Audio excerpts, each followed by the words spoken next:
ஒரு வாரமா நானும் உன்னை கன்வின்ஸ் பண்றதுக்கு எவ்வளவோ ட்ரை பண்ண, மசிய மாட்டேங்கிறிய. ஆமா, நீ என்ன உலகமாக அழகியா என்ன? இங்க பாரு, உனக்கு 2 நாள் டைம் தர்றேன். அதுக்குள்ள என் கண்டிஷனுக்கு நீ ஒத்துக்கணும். இப்போ உன் புருஷனை கொன்னுடுவோன்னு வார்த்தையால தான் மிரட்டிக்கிட்டு இருக்கோம். அப்புறம் அது நிஜமாயிடும். ஜாக்கிரதை. இங்க பார், நீயா எனக்கு போன் பண்ணணும், புரியுதா? வரேன்.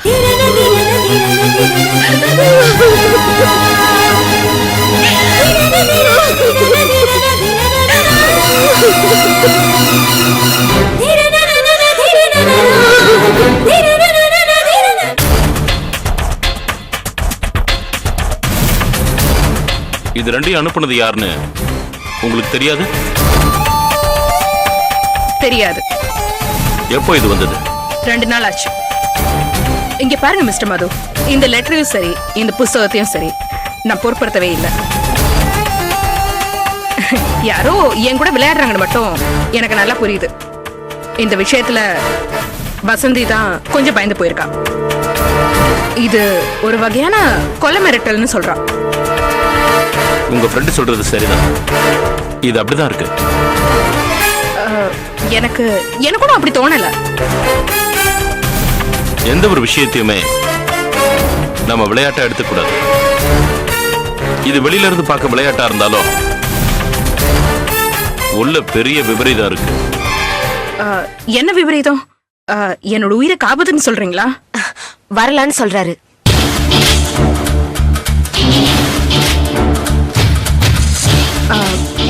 சரி, இப்போ என்ன பண்றது? இந்த விஷயத்தை போஸ்ட்ல அனுப்புனது யாருன்னு கண்டுபிடிக்கணும். ஆனா எப்படி கண்டுபிடிப்பீங்க? அதுக்கு உங்க ஒத்துழைப்பு வேணும். நீங்க சரியானபடி ஒத்துழைப்பு கொடுத்தா உங்களை மிரட்டின ஆள் யாருன்னு கண்டுபிடிச்சிடலாம். உங்களுக்கு என்கிட்ட இருந்து என்ன மாதிரியான ஒத்துழைப்பு தேவை? நான் கேட்கிற கேள்விக்கு எந்த ஒரு உண்மையும் மறைக்காம சரியான பதில்களை சொன்னா போதும். இங்க பாரு சிறுபா, உன் உயிரை காப்பாத்த தானே போறாரு. அவர் கேட்கிற கொஸ்டின்ஸ்க்கு ஆன்சர் சொல்றதுக்கு இவ்ளோ யோசிக்கிற? சரி, கேளுங்க. உங்களுக்கு இதை இவங்க தான் அனுப்பியிருப்பாங்கன்னு யார் மேலேயாவது சந்தேகம் இருக்கா? இல்ல, ஒருத்தர் மேலேயும் இல்ல. நீங்க ஒரு சின்னத்திரை நடிகை. தொழில் ரீதியா உங்களுக்கு பலதரப்பட்ட பிரச்சனைகள் இருக்கலாம். அந்த பிரச்சனைகளை பத்தி ஏதாவது சொல்ல முடியுமா? எனக்கு ஒரு பிரச்சனையும் இல்ல. சீரியல்ல எனக்குன்னு ஒரு தனிப்பட்ட இடம் இருக்கு. நான் ஒரு சப்போர்ட்டிங் ஆக்ட்ரஸ். யாரோட வளர்ச்சிக்கும் எப்பவுமே நான் குறுக்க இருந்ததில்ல. நான் ஒரு கேள்வி கேட்டா தப்பா நினைச்சுக்காம பதில் சொல்ல முடியுமா? கேளுங்க. இண்டஸ்ட்ரியில இது வரைக்கும் உங்ககிட்ட யாராவது தப்பா நடந்துக்க முயற்சி பண்ணிருக்காங்களா?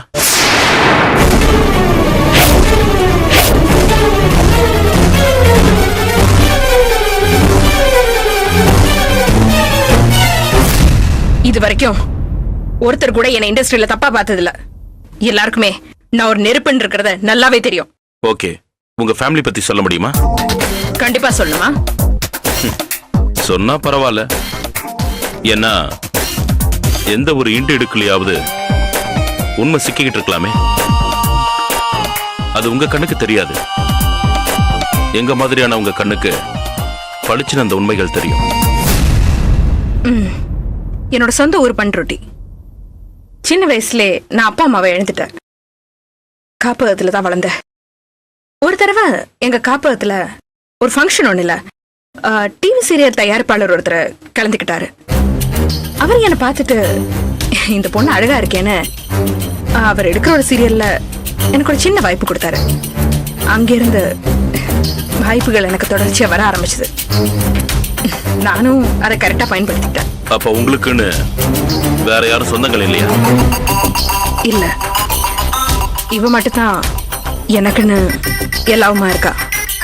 உங்களை கல்யாணம் பண்ணிக்கிற எண்ணத்துல யாராவது இது வரைக்கும் உங்களை அப்ரோச் பண்ணிருக்காங்களா? இல்ல. நீங்க யாரையாவது கல்யாணம் பண்ணிக்கிற ஐடியா உண்டா? இல்ல. ஏன்? குடும்ப வாழ்க்கைங்கிற சிறையில நான் போக விரும்பல. நான் தனியா இருக்கதான் விரும்புறேன். Thank you miss Swarupa. நாங்க கேட்ட எல்லா கேள்விகளுக்கும் தெளிவான பதில்களை சொல்லிருக்கீங்க. நீங்க சொன்ன வரைக்கும் உங்களுக்கு யாரோடையும் எந்த பகையும் இல்லை. ஆனா கண்ணுக்கு தெரியாத எதிரி எங்கேயோ ஒளிஞ்சிருக்கான். அவன் யாருங்கிறத எங்களால கண்டுபிடிக்க முடியும்னு நினைக்கிறேன். முயற்சி பண்ணுங்க. Wish you all the best. இந்த லெட்டரையும் புக்கையும் நாங்க எடுத்துட்டு போறோம். தாராளமா எடுத்துட்டு போங்க. மிஸ் வசந்தி, இந்த கேஸ் நாங்க டீல் பண்றோம். இன்னும் ஒரு வாரத்துல நல்ல ரிசல்ட்டோட உங்களை மறுபடியும் சந்திக்கிறோம். அபி, புறப்படலாமா? எஸ் சார், போலாம். வர வசந்தி, வர சுருபா.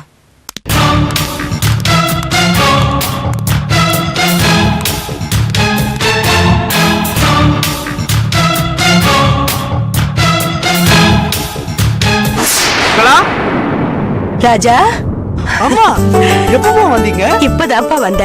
நீ நல்லா இருக்கியா ராஜா? நல்லா இருக்கம்மா. அப்பா, என்னது இது திடீர் விசிட்? ஒண்ணும் இல்லப்பா, குட்டியை பார்க்க ஹாஸ்டல் போயிருந்தோம். அப்படியே உன்னையும் பார்த்து ரொம்ப நாள் ஆச்சுன்னு பேசிட்டு இருந்தோம். சரி பார்த்துட்டு போலான்னு வந்தோம். என்னப்பா அது ரொம்ப இழைச்சு போயிட்டே? அதெல்லாம் ஒண்ணு இல்லையே, நான் நல்லா தானே இருக்கேன். ஏமா என்ன பார்த்தா இழைச்ச மாதிரியா தெரியுது? என்னங்க, புள்ள இப்பதானே வேலைக்கு போயிட்டு வந்திருக்கா, அதான் உங்க கண்ணுக்கு அப்படி தெரியுது. வேலை என்னோட ஞாபகம் வந்தது. உன் வேலை எல்லாம் எப்படி போயிட்டு இருக்கு?